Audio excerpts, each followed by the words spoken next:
Hey guys, welcome back to my channel. If you're new here, my name is Jackie. I do little videos about education and vlogs and hair videos because I'm a hairstylist in the Chicagoland area. And today I want to be talking to you guys about opening your own suite. I've been having my suite for about 5 years now. I've been here for 2 years, and I've been in Arlington Heights for 2 years. And then I had another suite in in Schaumburg for 2 years. And then, yeah, I've been bouncing around. So I've learned a lot about having a suite, which was really nice because there's just so much to know, so much knowledge, and so many steps you have to take when you're having your own suite. So I would love to share that with you guys today in case you're looking to have your own suite. So today I'm going to give you guys 5 tips on what to do before you open your suite, or if you already have your suite established, 5 things you need to know to make sure you're prepared. So the first step I'm going to tell you guys is having a steady clientele. You want to be at least booked out 2 to 3 weeks. That will ensure that you're making a steady income and that you're able to pay your rent. If you don't have 2 to 3 weeks booked out, then it might be a little bit tricky because you're gonna be trying to get clientele while you have this suite that you have to pay. So it would be a little bit better if you already had the clientele. But if you don't worry, you can still build your clientele while you have a suite. You're just gonna be a little bit on a budget or maybe living paycheck to paycheck to make sure you're paying for that suite. But don't be worried, you can't not open your suite if you don't have the step. But it's just something I would recommend. That way you know that you're gonna be okay and you can pay your rent. My second big tip would be making sure you're on social media. Social media is very important. Nowadays, if you don't have the steady clientele, you can at least build it while you're in a suite, which is kind of something what I did. The first year I started doing hair, I went straight into a suite. I wasn't paying that much. I was paying like $100 a week. So it was a little tricky because while I was paying the suite, I had to make sure that I was building my clientele and trying to get people in. So social media was a really big help when I was doing that. In my first year, I didn't have a lot of clientele. So social media was really good because it helped me build my clientele. I was always on Instagram or Facebook. Facebook Marketplace is a really good place. Instagram nowadays, clients are always on Instagram looking at pictures, reels.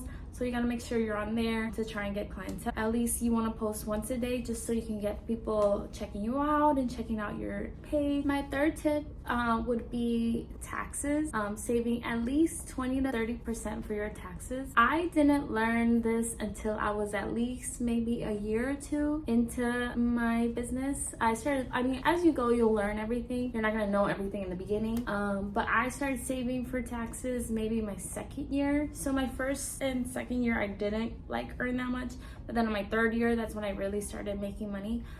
So you want to make sure you're paying your taxes. You don't want the IRS coming for you. So just make sure you're saving at least 20 to 30% for your taxes. So you want to save 20 to 30% for your taxes, and you also want to make sure you're saving for a rainy day. So make sure you have, what I do is I have 3 accounts. I have where my money comes in, an account for saving for taxes, and then I have another account that's just like a rainy day savings account. So when my money comes in, I separate it into 3. So when I get my paycheck, I take 20% and then I put it into my tax. So I take like a portion and put it in there, and then I take another portion and I put it in a savings account, because when COVID happened, I had my suite and then we were shut down for like 3 months.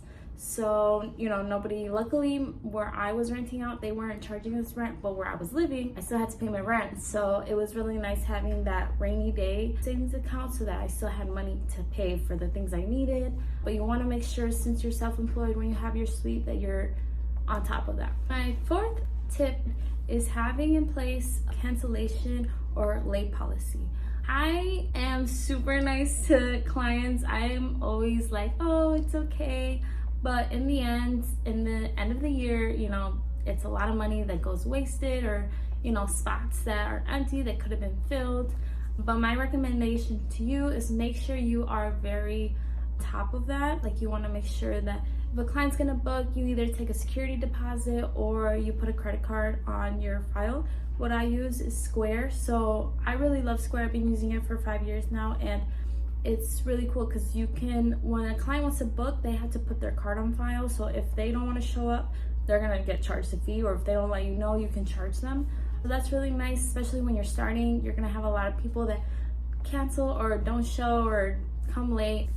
It's up to you what you want to do, but I would definitely recommend looking into a booking system that allows you to take a security deposit or a cancellation fee, because in the end it does take out a big chunk of, you're losing money, you know, when people don't show up. So it's really nice to be able to have that security. But yeah, cancellations or no-shows can really like make or ruin your week. So it's really important to make sure you're on top of your clients, letting them know like, hey, you know, can't just not show up, or because, you know, technically you're working for yourself. So if you're not making money, your bills aren't getting paid. And when you have a suite, you really want to make sure that you can pay it. So just make sure that you can trust the client and make sure that you know they're going to show up. Last tip for today will be education. Education is really important. You want to make sure you're always furthering your education and posting it on social media as well. Clients will love to see when you're furthering your education, and there's always new things coming out, extensions, or you know, different methods that you can do with highlighting and everything. So you want to make sure you're furthering your education. And nowadays they have education for everything. They have education for color, for extensions. They even have some business classes. I haven't taken too many. I have, well, a little bit here and there, but they do have a lot of business classes that you can take that will help you with like the structure of your business, or how to do your taxes, or how to run your business, marketing, all that stuff. So really look into that, especially since you have your own suite now. You really have to make sure you're on top of everything, marketing everything, your taxes. So don't be afraid to look into, you know, business classes. It would really help you out. But yeah, guys, I really want to make this video because this will be my last couple weeks at my suite. So, because I'm going to be moving to my salon, and I just wanted to give everybody a quick little advice on what to do when you have your own suite. It's really fun, you know, being able to decorate it and being able to have this private space for your clients.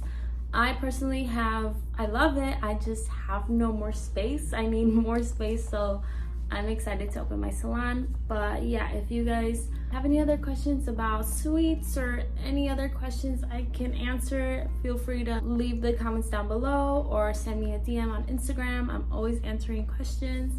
But yeah, thank you guys so much for watching today, and I hope this little video helped you guys out. But yeah, don't be afraid to reach out if you have any other questions, and I will see you guys next time. Take care. Bye.